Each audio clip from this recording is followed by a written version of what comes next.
துணை முதல்வர் அப்படின்னு சொல்லி அவருக்கான நிறைய வேலைகள், அவர் போய் ஆய்வு பார்க்கிறது, அது கூடவே ஃபேக்ட் செக் யூனிட் போகிறது, அது கூடவே இன்னும் நிறைய யூனிட் போகிறது அப்படின்னு சொல்லி ஏகப்பட்ட வீடியோக்கள், ஃபோட்டோ, இது எல்லாத்தையுமே பார்த்துருப்பீங்க.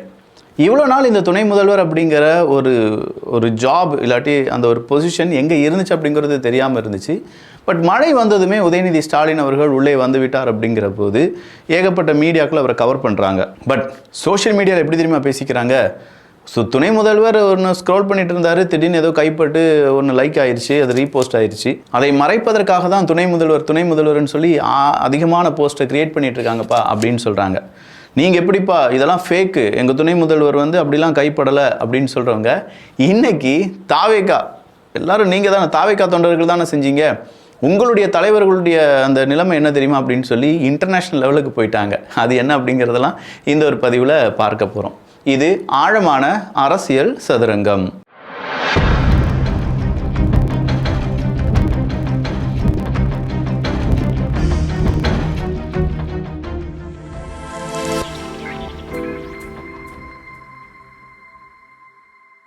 ஸ்பீட் அப்படிங்கிற ஒரு சோஷியல் மீடியா இருக்கக்கூடிய ஒரு நபரை பற்றி உங்களுக்கு தெரிஞ்சிருக்கும் நான் நம்புகிறேன். அவர் காரை யாரோ ஃபாலோ பண்ணி டிவிகே, அவர் தான் சீஃப் மினிஸ்டர் ஆஃப் இந்தியா அப்படின்னு சொல்கிற ஒரு வீடியோ ரொம்ப வைரல்.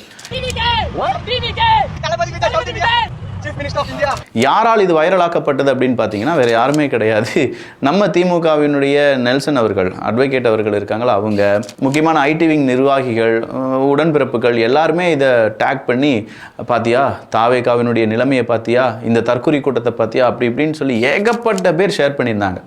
கடைசியாக தாவேகாவினுடைய உண்மையான தொண்டர்கள் விர்ச்சுவல் வாரியர்ஸ் என்ன செஞ்சிட்டாங்கன்னா, டே அது மக்கு பயில்களா, அது ராங்குப்பா, உண்மையான வீடியோ தான் இருக்குப்பா அப்படின்னு சொல்லி உண்மையான வீடியோவை டெலிகாஸ்ட் பண்ணாங்க. ஆனாலுமே இது ஃபேக்குன்னு தெரிஞ்ச பிறகு மறுபடியும் இன்னும் ஃபோர்ஸாக நிறைய பேர் அதை ஷேர் பண்ணாங்க. உங்களுக்கு புரியுதா? உண்மையான விஷயத்த நம்ம ஷேர் பண்ணும்போது அதை ஃபேக் அப்படின்னு சொல்லக்கூடிய நபர்கள் ஃபேக்கான விஷயத்தை ஷேர் பண்ணி இதுதான் உண்மை அப்படின்னு சொல்கிறாங்க. இதுதான் இங்கே நடந்திருக்கக்கூடிய அரசியல். இந்த அரசியல் தான் நம்ம தாத்தாவையும் நம்ம அப்பாவையும் ஏமாத்திச்சு. அதே அரசியல் நம்மளே ஏமாத்துறதுக்கு, காவு வாங்கிறதுக்கு காத்துட்ருக்கு.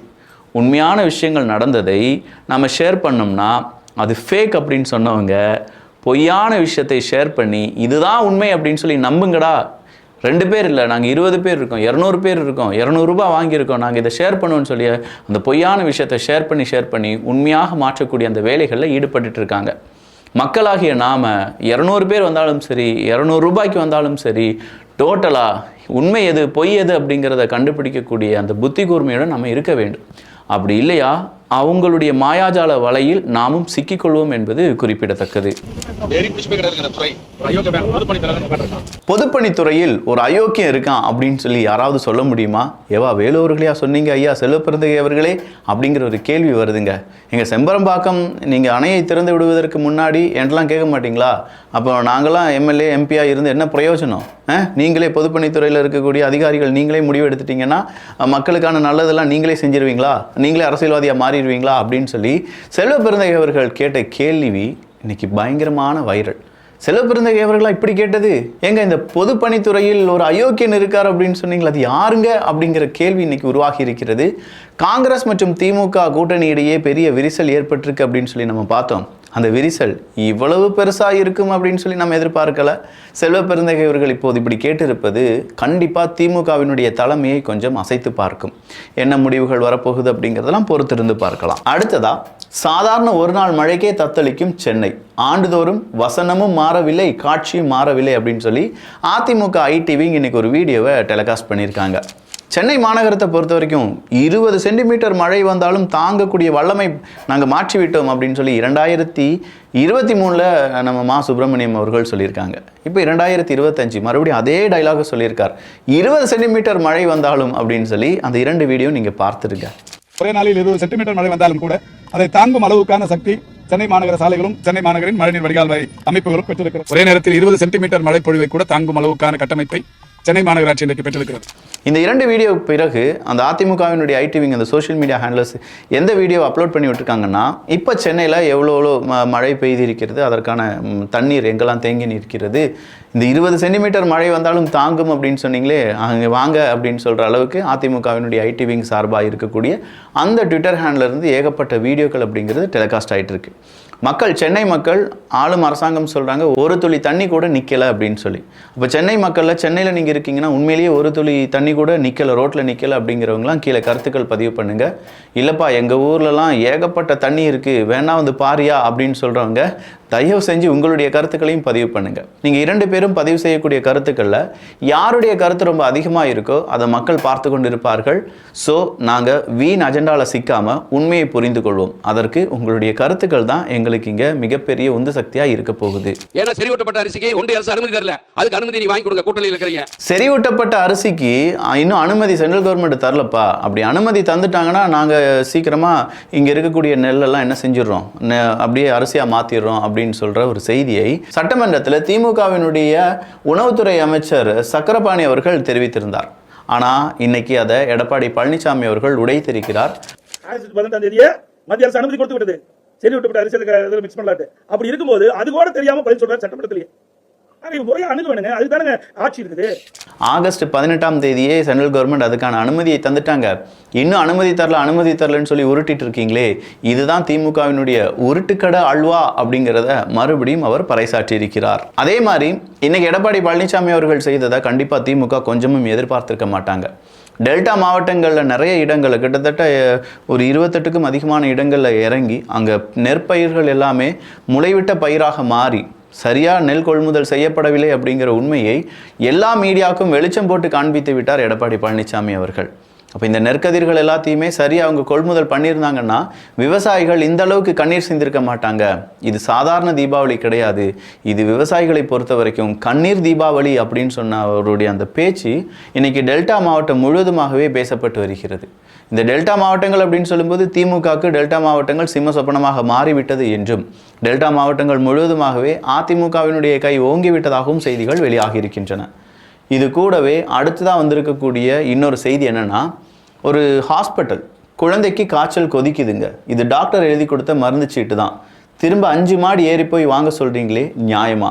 கிருஷ்ணகிரி அரசு மருத்துவமனையில் குழந்தையின் சிகிச்சைக்காக சென்றவரை அலைக்கழித்ததாக மருத்துவமனை ஊழியர்கள். இதெல்லாம் நடந்துட்டு இருக்கு. நாம் ஒரு குழந்தைய தோளில் போட்டுட்டு ஒரு அப்பாவா அங்கே போய் இந்த மருந்து வேணுங்க அப்படின்னு சொல்லும்போது 5வது மாடிக்கு போங்கங்க அப்படி தான் கிடைக்கும் அப்படின்னு சொன்னால் எந்த அளவுக்கு நமக்கு ஆத்திரம் வருமோ அந்த ஆத்திரம் தான் அந்த தந்தைக்கும் வந்திருக்கிறது. இந்த அளவுக்கு நீங்கள் அலைக்கழிக்க வேண்டுமா? அந்த அளவுக்கு ஏழ்மையாக இருக்கக்கூடிய மனிதர்கள் அப்படி என்ன தப்பு செஞ்சிட்டாங்க அப்படிங்கிற கேள்வியை நாமும் இந்த மருத்துவத்துறையில் இருக்கக்கூடிய நபர்களிடமும் அமைச்சர்களிடம் கேட்போம். இதை விட பெரிய கொடுமை ஒன்று நடந்துச்சு. எதிர்க்கட்சி தலைவரை பார்த்து பேசும்போது, அவரை பற்றியான விமர்சனம் வைக்கும்போது அரசு அதிகாரிகள் சிரிக்கக்கூடாது. முதல்வரின் ஊடக சந்திப்பில் செய்தியாளர் கேட்ட கேள்விக்கு முதலமைச்சர் அவர்கள் பதிலளித்துக் கொண்டிருக்கும் போது கூடுதல் தலைமைச் செயலாளர் அமுதா ஐஏஎஸ் அவர்கள் சிரிப்பது எதற்காக அப்படிங்கிற ஒரு கேள்வியுடன் ஒரு வீடியோவை பதிவு பண்ணியிருந்தாங்க. அந்த வீடியோவில் நிறைய பயிர்கள் எல்லாம் தண்ணீரில் மூழ்கி விட்டதாக எதிர்க்கட்சி தலைவர் சொல்லியிருக்காரே உண்மையா அப்படின்னு சொல்லி கேட்குறாங்க. அதற்கு யார் சொன்னா? எதிர்க்கட்சி தலைவரா? அவரை போய் பார்க்க சொல்லுங்க அப்படின்னு சொல்லி மு.க. ஸ்டாலின் அவர்கள் அந்த பதிலை சொல்லும்போது பின்னாடி இருக்கக்கூடிய அமுதா ஐஏஎஸ் அவர்கள் சிரிப்பாங்க. ஆனால் உண்மையிலேயே 16,000 ஹெக்டர் பயிர்கள் அப்படிங்கிறது மழையில் நனைந்து விட்டது, மூழ்கி விட்டது அப்படிங்கிற தகவலை சொன்னதே உங்கள் அமைச்சர் தாங்கோ அப்படிங்கிறதையும் இன்னைக்கு அதிமுகவினுடைய ஐடிவிக்கு வெளிப்படையாகவே உடைத்திருக்கிறார்கள். இதெல்லாம் தேவையாப்பா? அதிமுகவினுடைய ஐடிவிக்கு கொஞ்சம் வேலை செய்ய ஆரம்பித்ததிலே திமுகவினுடைய பொய்கள் எல்லாமே உடைக்கப்படுகின்றன. அதிமுகவினுடைய ஐடிவிக்கு மட்டும் இன்னும் ஒரு 4-5 மாதம் சரியாக வேலை செஞ்சிச்சுன்னு வச்சுக்கோங்களேன், வேற லெவல் எதிர்க்கட்சியாக அதிமுகவினுடைய ஐடிவிக்கு இருக்க வாய்ப்புகள் இருக்கிறது. அடுத்ததா படிச்சு சொன்னேன், கண்டிஷனை ஃபாலோ பண்ணுங்கப்பா அப்படின்னு சொல்லி அன்பில் மகேஷ் அவர்கள் சொன்ன அந்த டயலாக் இருக்குல்ல, இன்னைக்கு சினிமாவில் வர அது ஃபேமஸ். அப்போ இந்த தாவேகாவினர் தான் ரொம்ப பெரிய அளவில் ட்ரோல் பண்ணுறாங்க அப்படின்னு நினச்ச அன்பில் மகேஷ் அவர்கள் அவர் என்ன சொல்கிறாருன்னா, மனுஷன் கல்லையே கடவுளாக நினைத்த மனுஷன் மனிதனாக மாற மறந்து விட்டான் அப்படின்னு சொல்லி. அப்போ கல்லையே கடவுளாக மாற்றிய மனிதன் அப்படின்னு சொல்லும்போது ஹிந்துக்களை குறிக்கிறது. அப்போ ஹிந்துக்கள் தான் அன்பில் மகேஷ் அவர்களை ரொம்ப பெரிய அளவில் குற்றம் சுமத்துகிறார்கள், இல்லாட்டி அவரை ட்ரோல் பண்ணுறாங்க அப்படின்னு சொன்னாரா அன்பில் மகேஷ் அவர்கள் அப்படிங்கிற கேள்வியை பலரும் கேட்க ஆரம்பிச்சிருக்காங்க. சார் நீங்கள் சொன்ன விதமும் அந்த நேரத்தில் நீங்கள் அழுததும் ஒரு ட்ரோல் மெட்டீரியலாக மாறிடுச்சே தவிர இதற்கு ஹிந்துக்கள் தான் காரணம் அப்படின்னு சொல்கிறதெல்லாம் எந்த விதத்தில் நியாயம் என்பது ஒரு பெரும் கேள்விதான். ஸோ ஓவராலாக இங்கே இருக்கக்கூடிய இந்த நிகழ்வுகள் எல்லாம் பார்க்கும்போது இல்லை அன்பில் மகேஷ் அவர்கள் ஹிந்துக்களை மட்டும் சொல்லியிருக்க மாட்டார், அவர் பொத்தம்பொதுவாக சொல்லியிருப்பார் விக்கி அப்படின்னா சரி, அவர் பொத்தம்பொதுவாக சொல்லிட்டோம். ஆனால் இந்த இடத்துல கல்லை கடவுளாக பார்க்கக்கூடிய மனிதன் அப்படின்னு சொல்லக்கூடிய வார்த்தை கிறிஸ்தவ மதத்துக்கோ இஸ்லாம் மதத்துக்கோ பொருந்தாது என்பதும், அப்படியே நம்ம அதை பொருத்தி பார்க்க வேண்டும் அப்படின்னு சொல்கிறது அவங்களுடைய மதத்திற்கும் அந்த மத நம்பிக்கைக்கும் எதிரானது என்பதும் நாம் புரிந்து கொள்ள வேண்டியது. ஸோ பேசும்போது அவர் வாய் தவறி வந்திருக்கும் அப்படின்னு கூட சொல்லலாமே தவிர இது அவங்கள மட்டும்தான் இல்லை அவங்கள மட்டும் கிடையாது அப்படின்னு சொல்லி முட்டு கொடுக்க யாரும் தயவு செஞ்சு வந்துடாதீங்க. நல்லதை பகிர்ந்து நல்ல சமுதாயத்தை உருவாக்குவோம். நன்றி, வணக்கம்.